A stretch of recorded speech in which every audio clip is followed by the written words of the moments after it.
Welcome, and thank you for joining us on another episode of today's Electrical Estimating. I'm your co-host, Chris Trommer, and we're picking up where we left off with last week's episode. A little different this time because we're jumping into the investment that's been spoken about for over the last year, where foreign money or investments or company investments into American manufacturing and infrastructure. What does that actually look like? We've been given a lot of numbers over the last year, told many people are bringing these funds into our country. So, what does that look like? How does that work? Who's this money available to? What's the timeline? We know that continuing this conversation, it started with tariffs, but this is something important to take a look at. It is something that's currently happening, that's been spoken about a lot, and people have had questions about this. So we figured we'd jump into this for a quick segment, give you some insight into this so that you have a better understanding of what's occurring. So we hope you enjoyed the episode. Have a great day.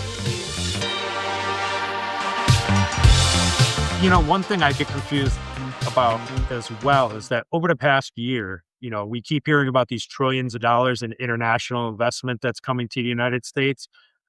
What exactly is that? Is that investment into building new manufacturing plants? Is it an investment into, because they say into our economy, and it's like, well, where exactly is that going? What is this trillions of dollars that we're getting? What is it doing? Is it building anything? Is it bringing facilities back in? Is it creating jobs? Maybe that's something you can clarify for me because, we're sitting here talking about onshoring and building facilities and we know how much that costs. Is this money that's going towards that? Or, how's that work? Yeah, so it's a combination of things. Some of it is allowing foreign firms to become like a financing arm for other companies that want to build. And so at that point, it kind of reduces the cost of financing. It kind of helps them get into the game. Some other times it's going to be producing or investing in like power generation and allowing like a foreign entity or another foreign company, if you will, to invest in U.S. infrastructure to a degree, right? Put up a power plant, put up something that they can participate in legally in the United States.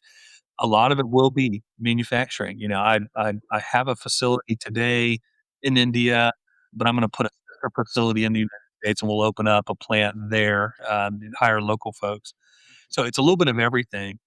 Now, on the actual dollar amount, it's interesting because you've heard the president say 18 trillion is earmarked over the next 3 to 4, maybe 5 years, headed to the U.S. I've heard Scott Bessent, which I really like, as a Treasury Secretary, say he's got commitments of about 12. I can go touch and feel about 5, but I had a chance to work with a company that went in and did some private surveys, and they were literally calling companies that were construction and general contractors, basically saying, "What do you have for 2026 and 27?" And for 2026, touch and feel about $2 trillion in commitments. And just to put it in perspective, the U.S. non-residential sector last year did about 1.2 trillion. So even at 2 trillion, if all those projects materialize and if they don't, get shovel ready, but they don't put shovels in dirt for whatever reason, they put it on hold, and that happens a lot. If they go, then you're talking about 2 trillion on top of what is normally about a $1.2 trillion industry. That's a sizable increase. That's Mhm. dramatic change. But we know not all those projects are going to make. So we know the commitment is high. We know it's there.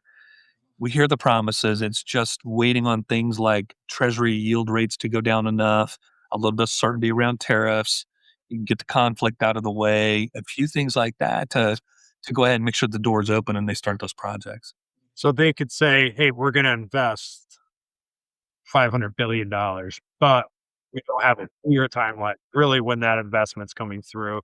It's not really could not really be earmarked for anything in particular at this moment, but it could be a promise that, hey, once things get to a certain level that we feel that we can proceed with, then we will take our 500 billion and invest it into the economy either through construction projects or making funding available for construction projects that drive down the cost for people looking to build these new manufacturing plants or resident, whatever it may be.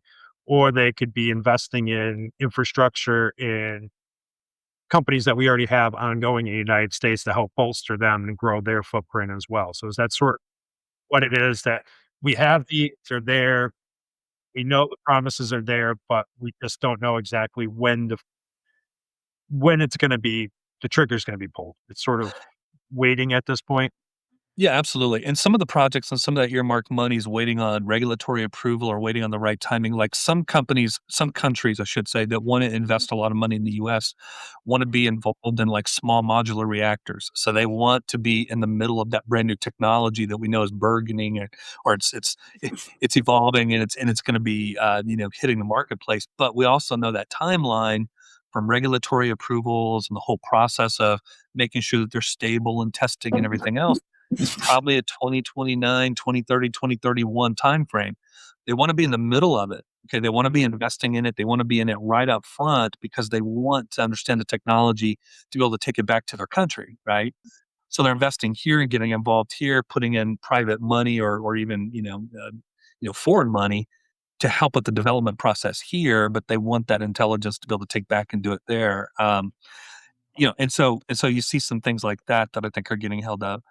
There's other issues where we know there was gonna be massive investment in data centers, and then the whole Yeah. data center landscape is kinda starting to morph a little bit, and it's modifying a little bit. We're starting to see some efficiencies in the power consumption or how they're, using chip processing power, which means that they may not have to be as big as we thought they would, and the total cost may not be as big. So so we're learning through some of these technologies that maybe some of those big round dollar investment numbers maybe ultimately are not gonna be as big just because we learn more. So if we're looking at this and we're hearing 18 trillion, it doesn't mean that we have 18 trillion sitting in a bank and all these people gave it to us and we're like, oh, great. This is Yeah. companies, funds, different countries, private individuals who have basically said, hey guys, we've got $18 trillion, but we have certain areas we want investment. It's basically taking down the wall to allow certain outside foreign companies and people and funds to invest in our infrastructure or are making money available to investors who want to start doing some building or doing this or that to say, here's a new source of income that you could be using. So it's not necessarily 18 trillions here. It's Yeah. people have said they're going to invest 18 trillion, but just over the next 10, 15 years in certain sectors with certain projects, with certain situations and objectives to be met before the investment can actually be made as well. Yeah, and I probably should have led with this. So the 18 is a dream number, right? Yeah.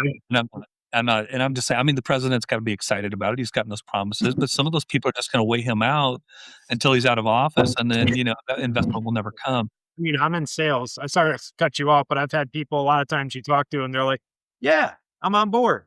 And then like 2 months later, you're like, "Still haven't talked to Gary." So like, you know, Exactly, if you've exactly. been in sales, you know that feeling of like, "Yeah, 100%. We're doing this today. You get it over to me. I'll sign it. I'll seal it. We're delivered. We're good." And then Right. something happens and something happens. So I don't mean to cut you off, but Yeah, that's the feeling I get and where you were sort of going with that is what yeah, happens in 3 plus years when this right, administration changes? Did they all go, nobody's home?